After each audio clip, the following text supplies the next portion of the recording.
Hey, what's up, everybody? This is going to be another classic Raw review. This is going to be May 21st, 2001, and I have my brother here. We're going to talk about this.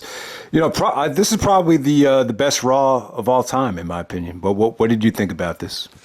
Yeah, it was fun to really look back at that time in 2001 and see all the talent that was involved, in that Raw. I haven't watched a Raw from that era in a really long time, and just seeing Stone Cold Steve Austin, Triple H, Jericho, Benoit, Eddie Guerrero, the Hardy Boys, the Dudley Boys, Kurt Angle, Shane McMahon. I mean, there was just so much talent, and some of them, before they even hit their peak. I mean, even Edge and Christian were on that show, and even before they really hit their peak, and so seeing them at that place was really it was fun. It was cool, and This was. Would you say this whole Benoit and Jericho push to the King of the Ring, was this one of your favorite times ever as a wrestling fan?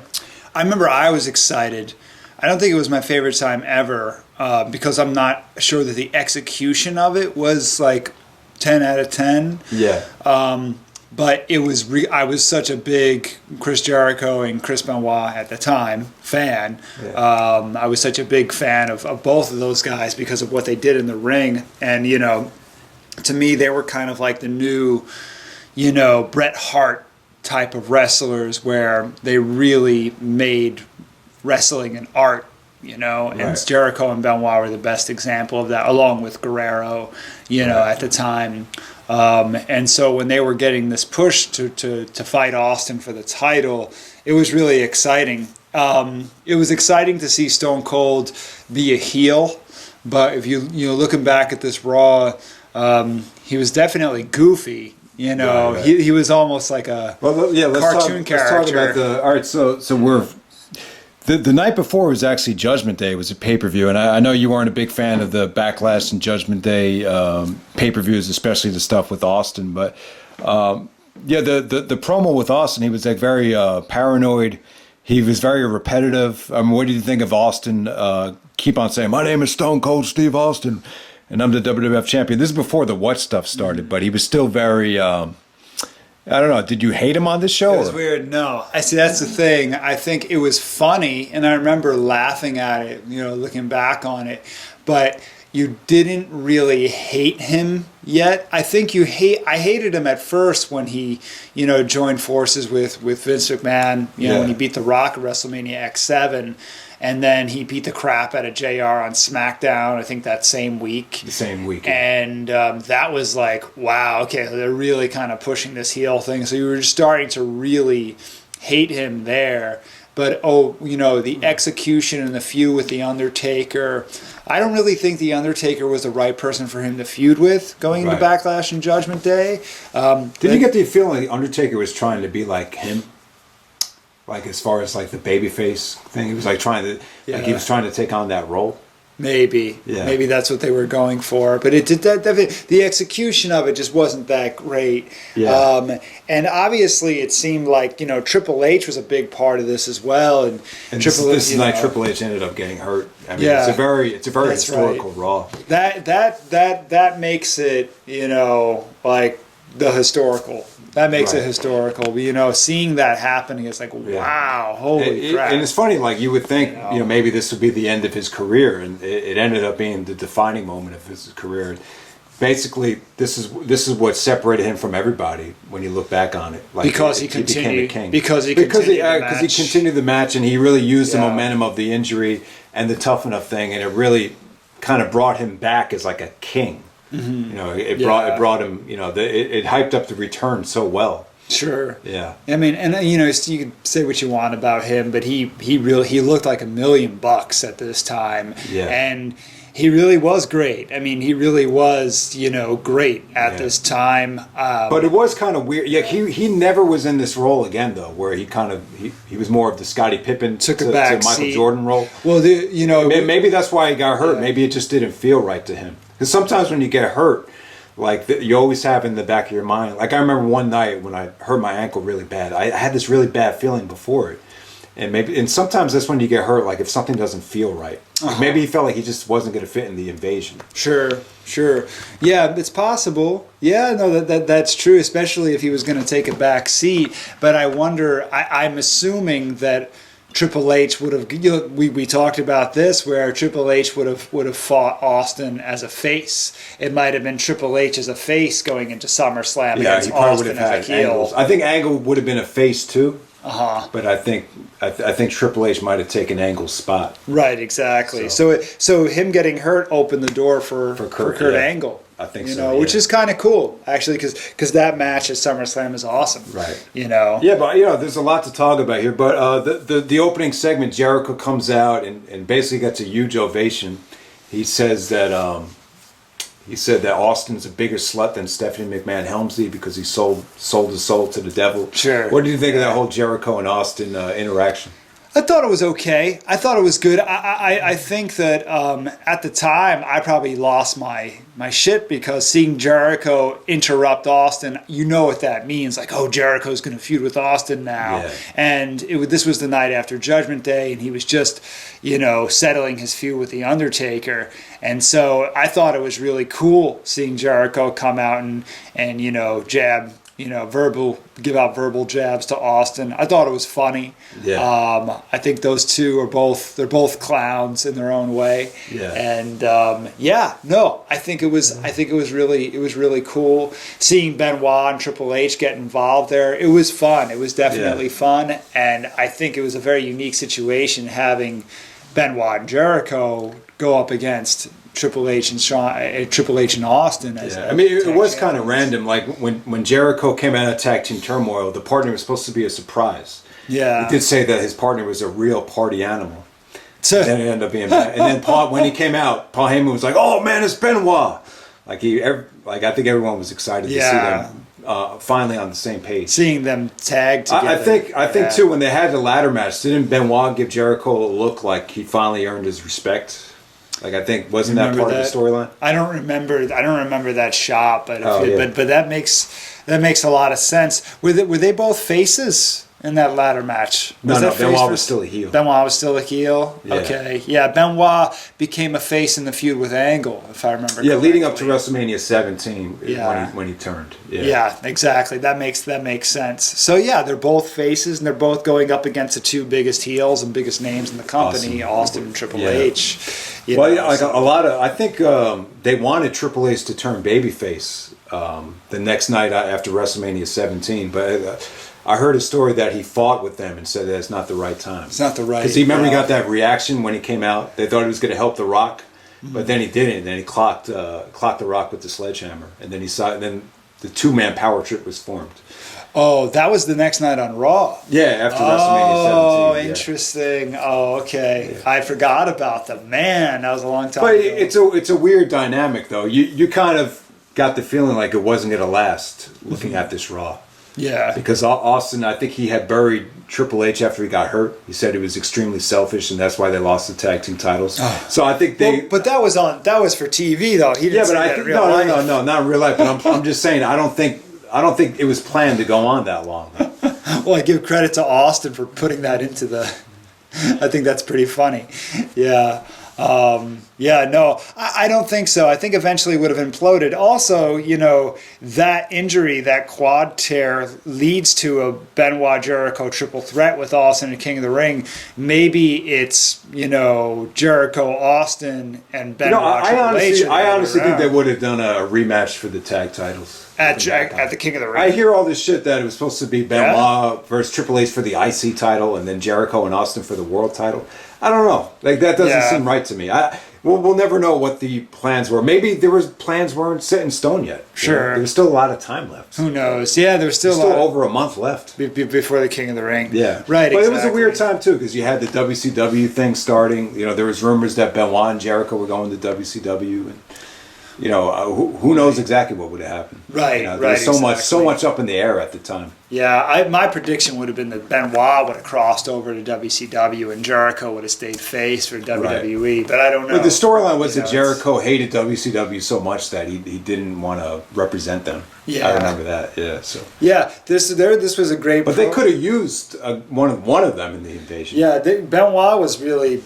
It was great when he said, you know, he was like, we've been in Japan, we've been in Mexico, all the crap we put up with down south, you know. That felt real. Yeah, no, it was real. They both looked at each other like, yeah, we put up with a lot of shit down south, you know. So that was a good promo they had before the match. But I'll tell you, the match was great though. Like for the, I mean, I don't think it was like only 15 minutes, but it was just.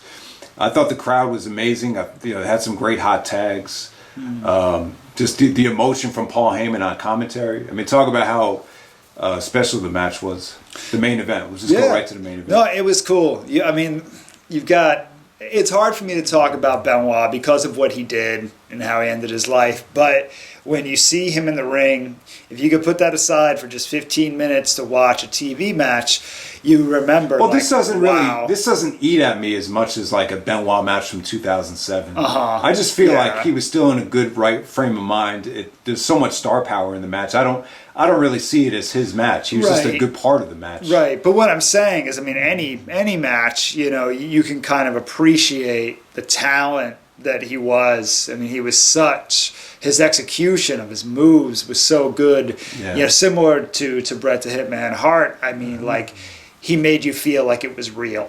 He made it feel real. He really brought you into it because of the way. Michael said that too. He said that you could feel it with him. Yeah. Oh, yeah. Which means that if you weren't ready, he was gonna bring it out of you, even if you weren't ready. Right. Yeah. Yeah, just like Billy, not Billy King. Billy Gunn. Billy Gunn. Yeah. Yeah. Jesus. Yeah. Had a match with Billy Gunn. I think he was Billy Gunn. Yeah, no, it was that I think it was that Armageddon 2000. Like he was. He just wasn't ready for it. He was not ready for those chops. It was actually he did that for a leg screw. It was actually one of his. He tried to take him down with a leg screw. That's when he said that. But I know getting off topic. But yeah, man, the Jericho got the hot tag. I don't know. The fans were just really behind Benoit and Jericho, man. Yeah, it was fun. I thought Benoit and Austin had great chemistry, right? You saw that whole month between them. They did. That was a combination I wish they had went back to. Yeah, I know. It's too bad. It would have been good to see them get into the ring again later on. But no, it's great that we got that from them, that tag match and 2 singles matches on TV. Yeah, and I hate to say it, but I think Benoit might have taken one of the best stunners ever in this match. Like he didn't like The Rock. I thought The Rock took a great stunner, but you always made the argument that he oversold it. He overdoes it. I thought Benoit actually took a great stunner. The flying headbutt came off great. The hot tag to Jericho was well done. Yeah, man. I mean, now Triple H. Why do you think Triple H got injured though? I mean, you've seen him break up the walls of Jericho plenty of times. I think he actually did it in the Fully Loaded match when Jericho put it on Stephanie. Sure. But you've seen him do it time and time again. Why do you think the quad went here? It's so weird. There's no. This is that type of injury. There's no guessing or predicting that's going to happen. And if you look at the way, you could see the way he tries. It's almost like he's trying to give him a clothesline from behind. Yeah. It looked like he overplanned it. Yeah, right? but he has to when Jericho's got Austin in the walls, so Jericho's actually he's crouching down because he's using his knees to crouch down in the walls. So Jericho's not standing up straight, and so when Triple H goes to give a clothesline, typically your knees are pretty straight. Right. He has to buckle his knees more. He has to bend down more. Bro, it wasn't a clothesline. It was more like a double it. axe handle to the back, more something like that. Right, exactly. But exactly. But so when he does that, it was kind of the type of, it's a very simple move. But well, the thing is, like, I think either Benoit or Austin, if they had done that 100 times, they probably would have been fine. Well, what was it? Right. Do you think maybe Triple H? What was it about? Maybe too much upper body weight. Yeah. At this time, possibly. Or maybe he just needed a break. Yeah. No, I don't know about that. Well, what do you mean needed a break? No, like maybe the body was just giving out from the night in and night out without having an off season. That possible. That could be even though he was in great shape, I think there's a lot. He's a very muscular guy, lots of upper body weight. It looked like he always worked on his legs too, but he was obviously very, very built.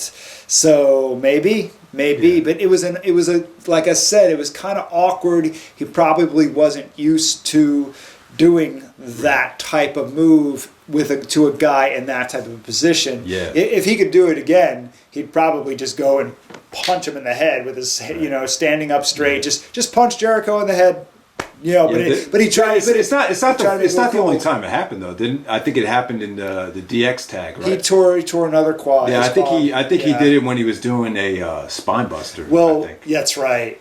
And I also find it funny that they were both tag matches. Yeah, when he did it. Yeah, maybe you get a little bit tight, standing on the tag rope. Exactly. Right? Standing by Yeah, the tag I wonder about that. I wonder if he's ever talked about, Yeah. And talk about the walls of Jericho on the announce table. What did you think of that? Well, you provided the context because I forgot that Jericho. I couldn't really hear, but I kind of hear. So Jericho says to Triple H, I think he said it in his book, or there might have been Yeah. a documentary about it where Jericho actually said, "All right, we shouldn't do the next spot."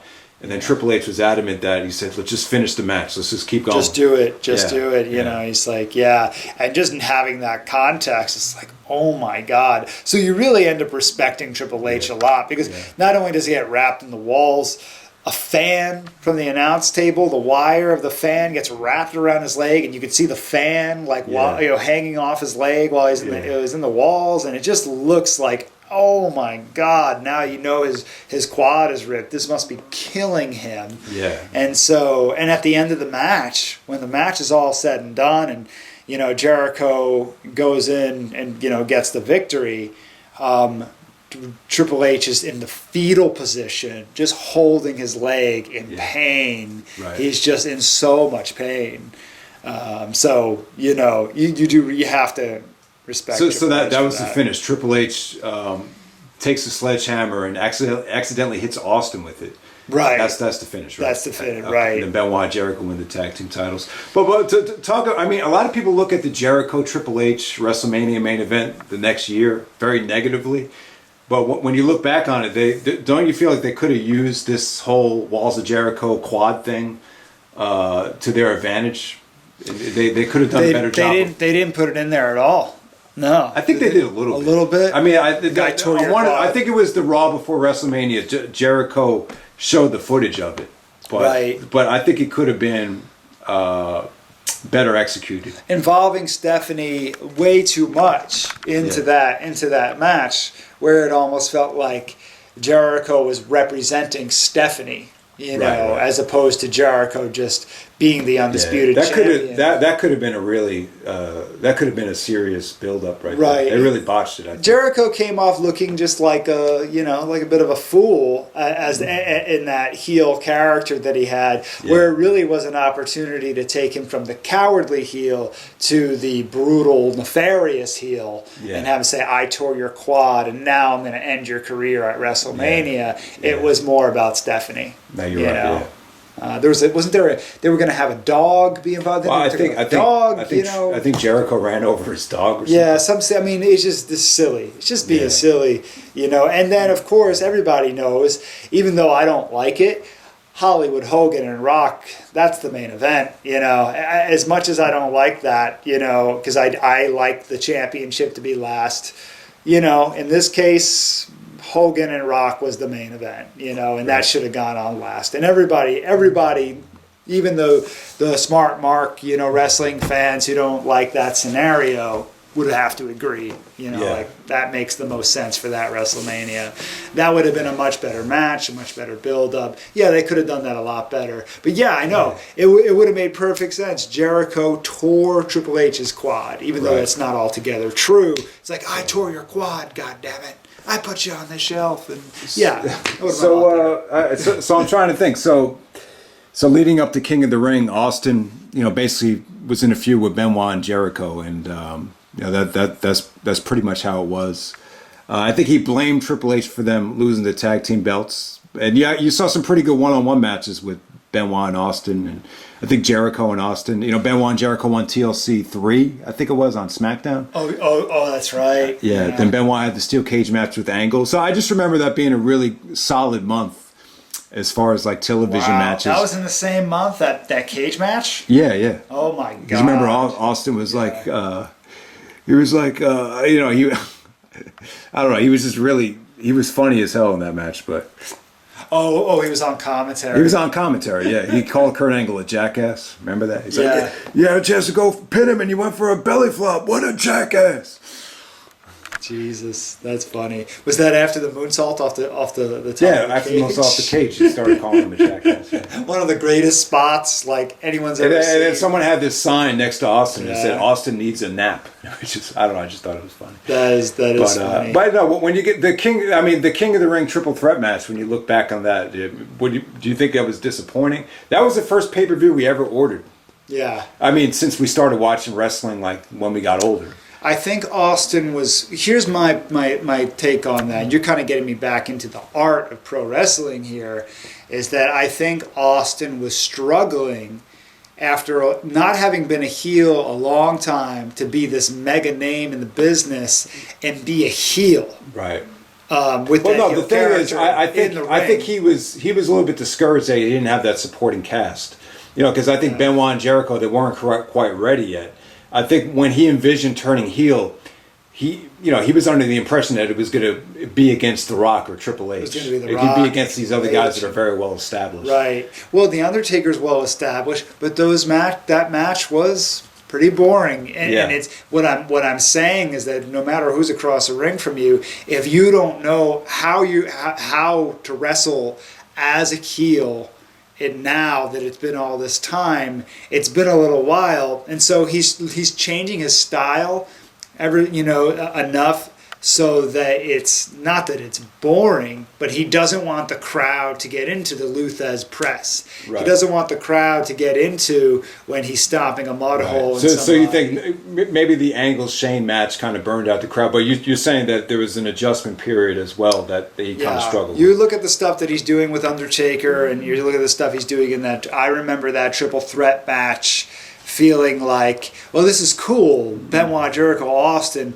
But this match is missing something. It's tough to book too because you have two baby faces going up against a heel, and Paul Heyman was even complaining that it felt too much like a handicap match. But right, exactly. So I think that was one of the problems. But talk about Angle and Shane. They kind of stole the show at King of the Ring. What did you think of the Kurt Angle character here? And Shane McMahon made his first appearance.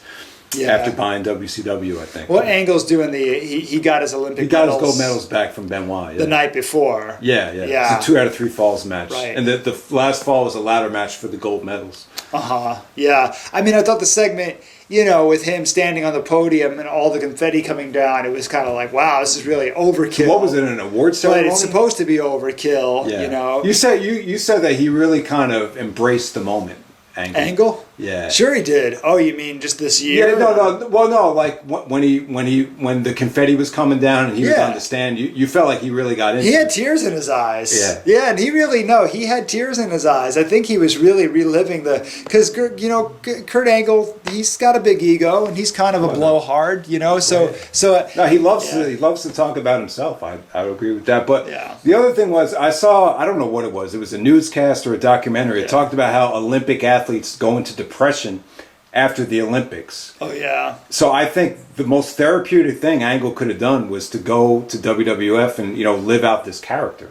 And what other Olympian can say that they were able to reenact the gold medal celebration? That makes sense. I'm sure he loved it. Yeah, and that's interesting what you say about Olympic athletes. And it's kind of like the thing with the G League too. It's like when the tryouts are over, it's like what's the motivation to keep playing? Sure. To keep going. Sure. You don't want to lose it, but it's like, what's the motivation? Yeah, I know. It's like a lot of things in life that are, off the beaten path, whether you're trying to get into music or movies. It's not like a job where you go in and you clock in. Yeah. Once the game is over, the season's over, if your number is not called or you don't have another project going, It's like you don't get to swim in the water anymore. You have to sit on the sidelines. And then I understand what that feels like.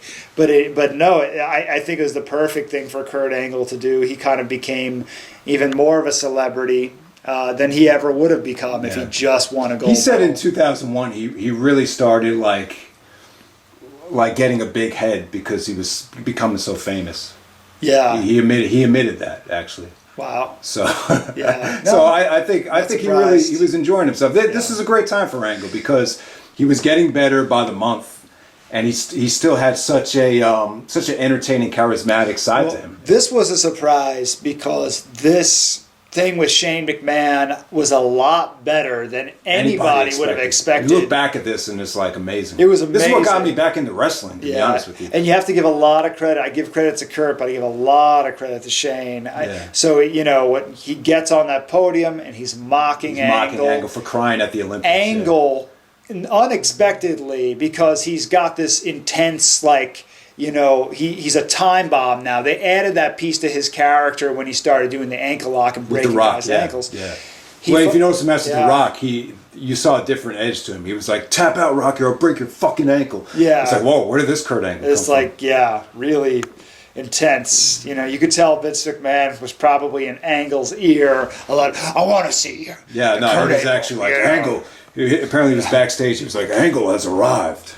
Because he hadn't really shown that emotion yet. It was more of a chicken shit heel at first. But you saw, especially with Benoit, you saw a metamorphosis into this. He was able to get out more of his competitive side. Right. Because Benoit was able to actually match him hold for hold, on the mat. Sure. Yeah, that WrestleMania X7 match is a match I might be open to watching. Because that was one of my favorite matches. Yeah.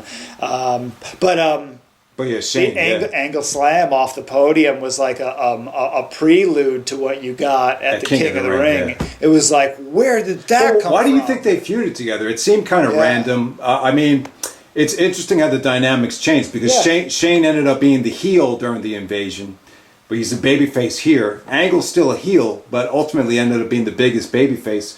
So it's interesting how in pro wrestling, the art of wrestling, it's like the tide can turn. It's based so on quickly, and I think this is a time.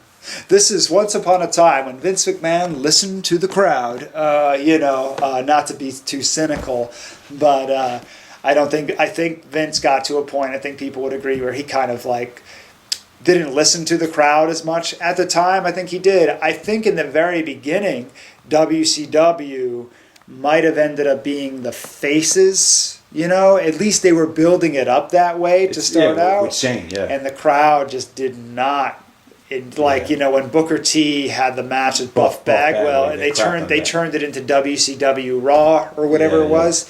They just crapped They canceled that the first night. Yeah, all of a sudden people are cheering for Austin. And Angle, And now it's like, all right, well, we better change this up. But Austin and Angle were still acting like cowardly heels that night. Yeah. And that was in the beginning of July. There was it was weird. It was like, there is no face here. Everyone's just kind of... Well, but do you think the whole point of the Shane and Angle thing was to get Kurt ready for the invasion?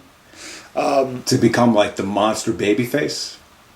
If I had to guess, his character became so multi-dimensional the next night, though, with the concussion thing, the stuff with the vegetables, the clueless jock thing when they went to look for Booker T. It was just, he was funny, but you were able to see the dangerous side to him at King of the Ring too. Sure. Yeah. Yeah. He had to go through hell that night. Yeah. He had to wrestle 3 matches. He broke his tailbone. Oh wow. Shane ended up with the concussion. I mean, they really brought the house down that whole night. They really did. I forgot that he was in the King of the Ring tournament he was in the King too. Of the Ring, yeah. Yeah. Who won it day? Was that Edge? Oh, it was Edge. Yeah, Edge won the King of the Ring. You were there. Okay. And it's funny, on this Raw, you could see Edge, kind of speaking up for himself. Okay. Like I think Angle said he wanted Edge and Christian to have the bronze and silver steps. And he said, and I'll stay on the gold. Right. And then he's like, how about this, Kurt? No. He's like, I got it. You want me to be up there by myself? Yeah. Yeah. No, that was different. You could tell Edge was great. Edge is very natural. Something very natural and authentic comes out, which I didn't appreciate. during Edge's, career. But I think No, it was it's the same month he moment. had that great promo on Billy Gunn, which is always still one of my favorite promos. Oh, he tells Billy Gunn, "I want Billy Gunn this King of the Ring." You mean? Oh yeah, right. That was after King of the Ring. But Oh, but you God. see the they were slowly building Edge up as a face at that time too. Mm-hmm. So yeah, man, the Kurt Angle Shane segment was cool. Also, you had Kurt Angle versus Kane, which wasn't a great combination. I mean, they did wrestle at WrestleMania. It's true. But Shane actually screwed Angle out of that match, and Kane got a victory as the for the Intercontinental Crowd was Championship. really into the match, though. I mean, Yeah, the yeah, crowd- no, they yeah, did. the Yeah, crowd was into it was very slow though too, but they were still into it. They were- Angle was working on Kane's, I think, his broken arm. But it was still good stuff. Right. I like Angle in 2001 because he was a great wrestler. He was still healthy and he still had his mic skills. Right. Yeah. It was definitely a good year for him. All right, so what else on this show? We actually got to see Dean Malenko wrestle, right? Dean Malenko and Perry Saturn against the APA. That's right. No, you touched on this one thing with Terry. Terry actually she put water on her tits, to distract the APA. Sure. But you mentioned how you felt like at this time there was too much emphasis like on looks, not just with the women, but just overall. Like you. It's the same way now, but I think that I don't watch a lot of wrestling anymore, but that's a lot because of personal reasons. I think there's some really good things that have happened in pro wrestling, especially as it relates to women wrestlers. Everybody realizes that over the past 5 years, there have been so many great advancements in women wrestlers, coming out there. I mean, the women got to main event WrestleMania. Yeah. I think that's really cool. And I think it's great. I think it's a sign of the times. But if you look back at someone like Terry Reynolds in 2001 and see the way she was showcased, if you're a woman, you got to be like, wow, we're really, coming along here. Because, and I don't know if there's anybody like Terry Reynolds in the WWE right now, but she obviously was one step away from being a porn actress on this show. Right, and right. a lot of the women were definitely treated, got Especially that sort of Trish, treatment. yeah. Even Lita going out there, Lita was so cool and she could wrestle, but even Lita has to have her thong hanging out of her. Those risque pictures from the Rolling Stone that they showed with the Hardys. Yeah. Right, exactly. I think The Rock was on the Rolling Stone that month, and they had a layout of the Hardys as well. Yeah. So the women, the women were certainly sexualized a lot more back then, Right. and you can't not watch, a Raw from 20 years ago, or this is 19 years ago, and go, yeah, they were definitely more sexualized than they seem to be. Now they come out there and they just look like, women warriors, and that's really cool, Right. But that doesn't, it's not a bad thing or a good thing. It's just the way things were at that time, and I just think it's good that it's changed. No, I definitely agree. I think there's room for both of it. I think if women want to focus on wrestling, that's fine. But I also feel, well, obviously right now because they're PG now, but I also feel like if women are willing to do it and willing to embrace it, then there's a place for that as well. Sure. But I don't think every woman should be forced to be a wrestler, because a lot of them didn't want to become wrestlers. Right. Terry had no interest in wrestling. Tori Wilson hated wrestling. Yeah, they got they got into it because they wanted to use wrestling as a stepping stone to get somewhere else, especially Stacy Keibler. Absolutely. But, right, exactly. Just the way it was. No, I get it. It was different. Time. They made money, they had careers. Yeah. So you're absolutely right. It's just, you just have to remember who's pulling the levers and who's in charge, and you have to remember all the. Yeah. That's a whole other video. But I feel you. I know. All right. So also Eddie Guerrero. Well, who is it? Eddie and Jeff Hardy taking on. Man, it was Matt. It was Matt and Jeff.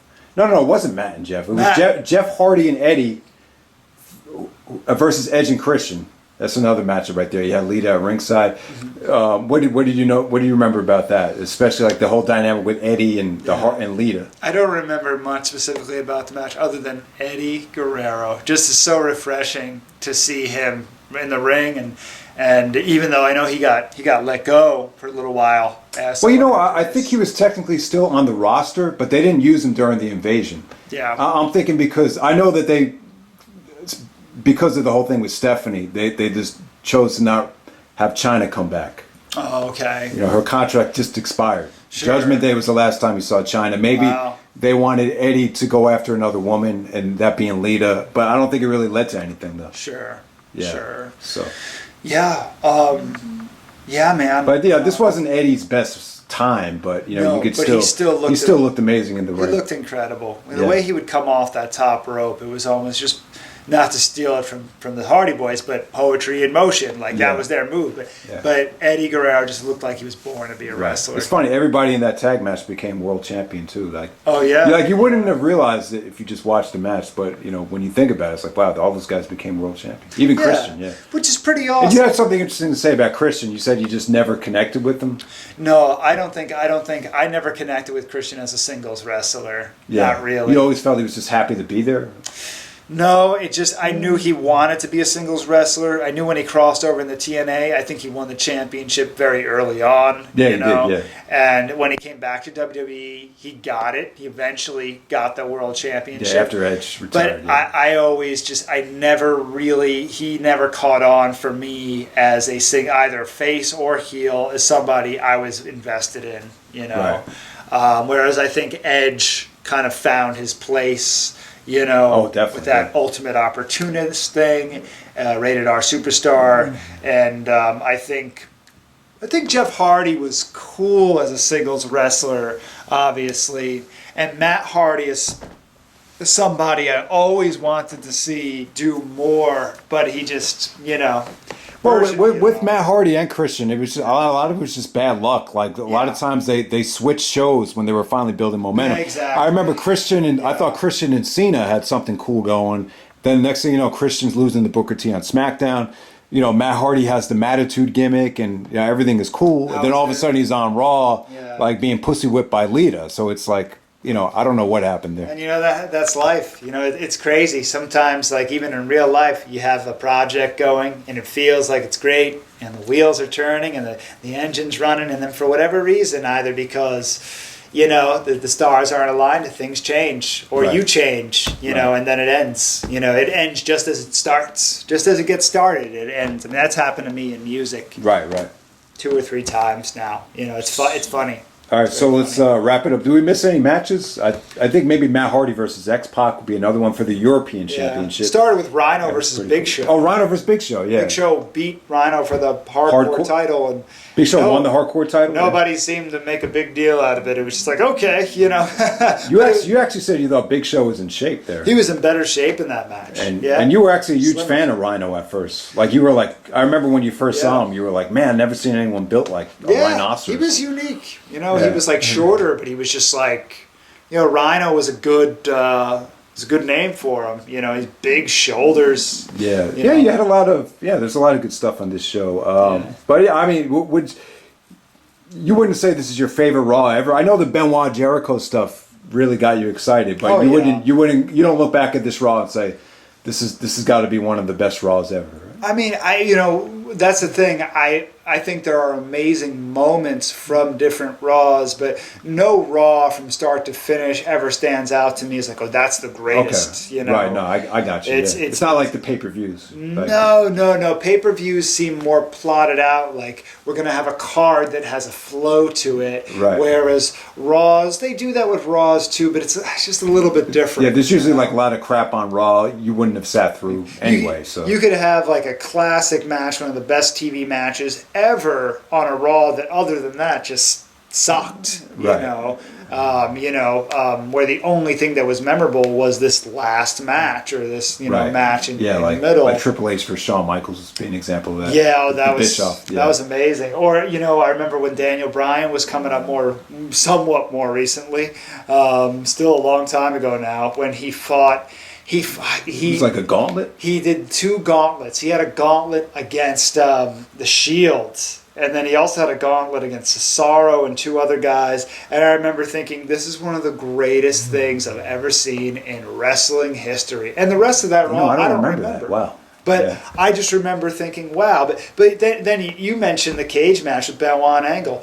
That is one of the craziest things I've ever seen in my life. The German suplex off the top rope and the angle or the moonsault. The moonsault. Yeah. Didn't he call it the angle something? Yeah. Jim Ross. No, when Jim Ross went, no. When Angle went for the moonsault, Yeah. I think it might have been you know what? It might have been the SummerSlam match. Yeah. Oh, okay. But yeah. No, I think it was a SummerSlam match. When he went for the moonsault, Jim Ross was like, Angle, going for the ankle lock. He's doing a moonsault. Doing a moonsault. Oh, that's I don't funny. think that's the match, though. He did a moonsault off the top of the cage. Yeah, I don't remember. Jim Ross I was don't great, remember man. what happened in the rest of that Raw, but for me, it's just those moments. Right. No, there's too much stuff to remember, yeah. Yeah. And especially when you have a Raw every week. Obviously, SummerSlam 2002, you remember the whole card because Yeah. it was so well promoted and there's so much talent there. But it is fun. It is a good idea. I'm glad you had this idea to kind of just look back at this Raw. What Raws stand out, Because this Raw, you can talk about. This was a very with Triple H tearing his quad. Yeah, there's all this it's stuff historic. to talk about before and after. And also, Yeah. you got to keep in mind, you put a poster up in your wall that said Jericho Benoit Iron Man match after this happened. So it inspired you to do that. Little did I know, God, geez, no, I don't think. It's too bad. A Jericho Benoit Iron Man. They never even had a match for the title. I know. Yeah. I know. Because they were so great at when that IC title feud, and they feuded over the IC title. They had the tag championships. It would have been cool to I guess see King that. of the Ring, you could argue that was the only time they had a match for the WWF title. So that's Yeah, that's pretty cool. and the triple But threat. never a one-on-one match. Yeah, no, I thought it would be cool to see an Iron Man match between Benoit and Jericho. But of course, Hogan comes in, and then you have Cena and all these other guys come up just a few years after that. And so you don't get Jericho Benoit, in a main event match. The last Jericho. I'm still talking about it like it should have happened. The last Benoit Jericho match, I think it was the submission match from Japan on Raw in Okay. 2005. Yeah. I think we actually went to a house show at Madison Square Garden. That might have been the last match they've had. Oh, really? So it's yeah. Wow, we were lucky. We got Benoit Jericho. Yeah, I definitely want to do like a top 10 Benoit Jericho matches, Yeah, Benoit Jericho. And was that Shawn Michaels and Edge? Was that the same? I think house so. show? And then you have Batista coming down in a tag match with Evolution. I think a steel cage match. Yeah, that was a good show. Yeah, it was. I noticed that the difference in house show quality of matches, though. You can notice the difference. Yeah. But as far as some of the other Raws we touched on so far, like the Triple H one with Bischoff, the Michaels and Benoit one. What was the other one? RVD Eddie Guerrero, the ladder match. Like, what do you looking back at those Raws? Do they stand out for you like they do for me? Like, because those are the first three I chose to talk about. Like. Yeah. Oh, I see what you mean. Oh, I got you. You mean? Did those stand out for you? Like when I reviewed them, did you say, "Oh yeah, I remember that. Like that was a special Raw"? Or do you feel like, "Oh, I don't remember that shit"? Especially the ladder match, yeah. I remember the Triple H Bischoff one. Is that the one where Bischoff gives him the world title? Yeah. It stands out as like. Really? Not positively, but it's just you just remember it. Yeah. You remember it. And you go, wow. I said it in the review. Like the Raw, it felt like it happened right before the first day of school, and it had like that negative first day of school feeling. Like when you get a bad teacher, it's like, oh fuck, you have to deal with this shit like for the whole year because now the rosters are like locked, right? That's pretty funny. Yeah. And you did have to deal with it that whole year. Sure, that stuff stands out.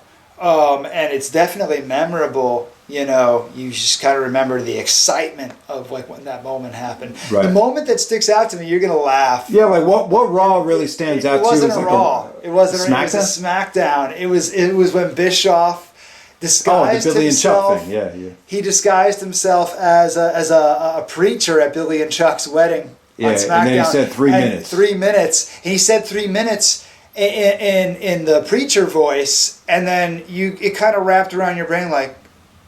And then he morphed into his own voice. And he said, "Wait a minute." second.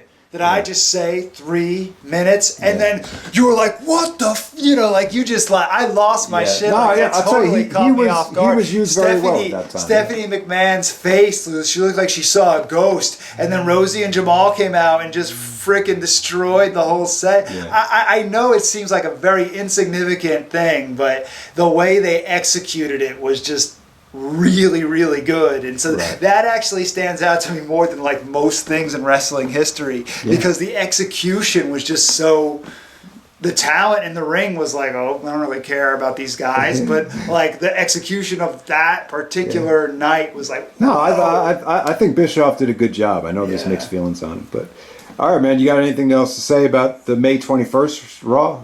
No, not really. But thank you for coming up with this idea. You know, that was All right, cool. All right, we'll end it there.